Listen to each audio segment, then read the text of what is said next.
ये नए भारत की चमक है। वैश्विक मंच पर पावरफुल कूटनीति की धमक है।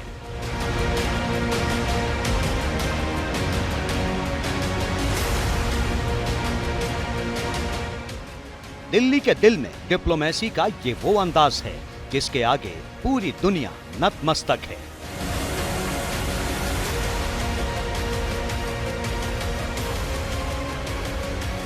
G20 समिट के पहले दिन सामने आई हर एक तस्वीर के अपने मायने हैं। वो तस्वीरें जो सदस्य देशों के नेताओं के भारत मंडपम में कदम रखने के दौरान सामने आई, या फिर वो तस्वीरें जो समिट के बीच में दिखाई दी।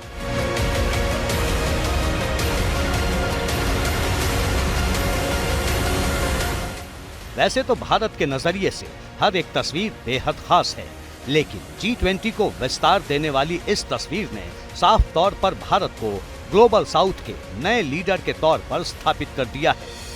सबका साथ की भावना से ही भारत ने प्रस्ताव रखा था कि अफ्रीकन यूनियन को G20 की स्थायी सदस्यता दी जाए।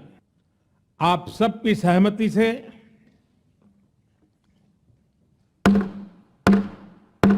मैं अफ्रीकन यूनियन के अध्यक्ष को G20 के स्थायी सदस्य के रूप में अपना स्थान ग्रहण करने के लिए आमंत्रित करता हूं। यानी अब G20 की पहचान G21 के रूप में होगी। यहां समझने वाली बात यह है कि इससे पहले अफ्रीकन यूनियन ने 7 बार G20 का हिस्सा बनने के लिए अप्लाई किया, लेकिन कभी सफलता नहीं मिली। इस बार खुद पीएम मोदी ने अफ्रीकन यूनियन को G20 का हिस्सा बनाने का प्रस्ताव रखा था, जिसे सभी देशों ने मान लिया। खास बात यह रही कि भारत की डिप्लोमेसी के आगे चीन को भी झुकना पड़ा। इसमें कोई शक नहीं है कि भारत की डिप्लोमेटिक पोजीशनिंग इस G20 समिट के बाद बहुत बहुत ऊपर जाएगी, और ऑलरेडी देख रहे हैं हम। उससे आप इस बात से अंदाजा लगाइए कि भारत ने अभी तक जो भी बातें बोली G20 समिट को लेकर, एजेंडा को सेट करने की जो बातें कही, वो सारी फुलफिल करी है अब तक की। चाहे वो अफ्रीकन यूनियन हो, वो अपने आप में एक छोटी बात नहीं है, बहुत बड़ी बात है कि अफ्रीकन यूनियन जिसने 7 बारी कोशिश करी कि उसे G20 में सम्मिलित किया जाए, 8वीं बारी जाके वो अब G20 का हिस्सा बनेगा।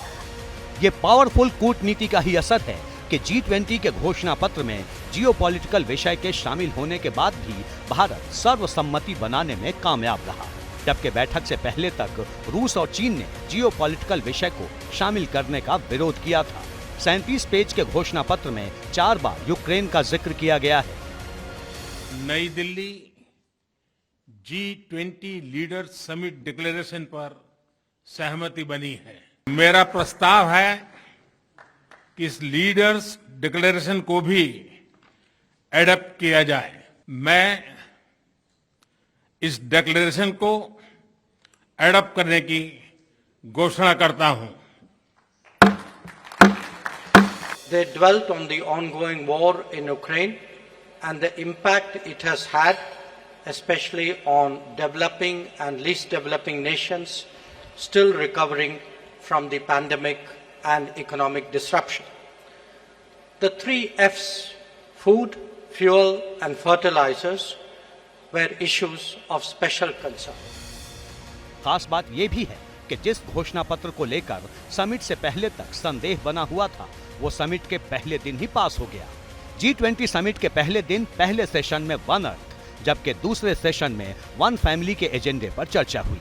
इस दौरान प्रधानमंत्री नरेंद्र मोदी ने किसी देश या फिर उसकी रणनीति की चर्चा नहीं की, लेकिन एक लाइन में ये समझा दिया कि अगर विश्व के सामने खड़ी चुनौतियों से निपटना है तो भारत के मूल मंत्र वसुधैव कुटुंबकम की नीति पर आगे बढ़ना होगा।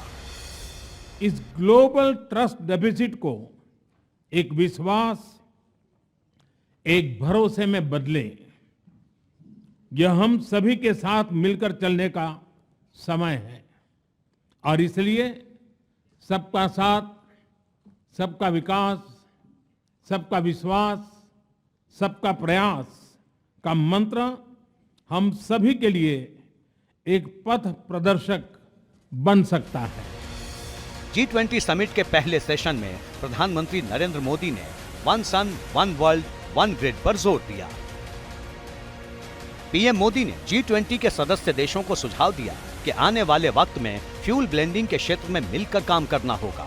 पीएम मोदी ने पेट्रोल में 20% तक एथेनॉल मिलाने का सुझाव दिया, जिस पर अमेरिका और ब्रिटेन समेत कई देश सहमत नजर आए। इसके अलावा कार्बन क्रेडिट की जगह ग्रीन क्रेडिट का मूल मंत्र दिया। कुल मिलाकर कहें तो समिट के जरिए पीएम मोदी ने साफ संदेश दिया है कि भारत अब ग्लोबल साउथ का नेतृत्व करने के लिए तैयार है।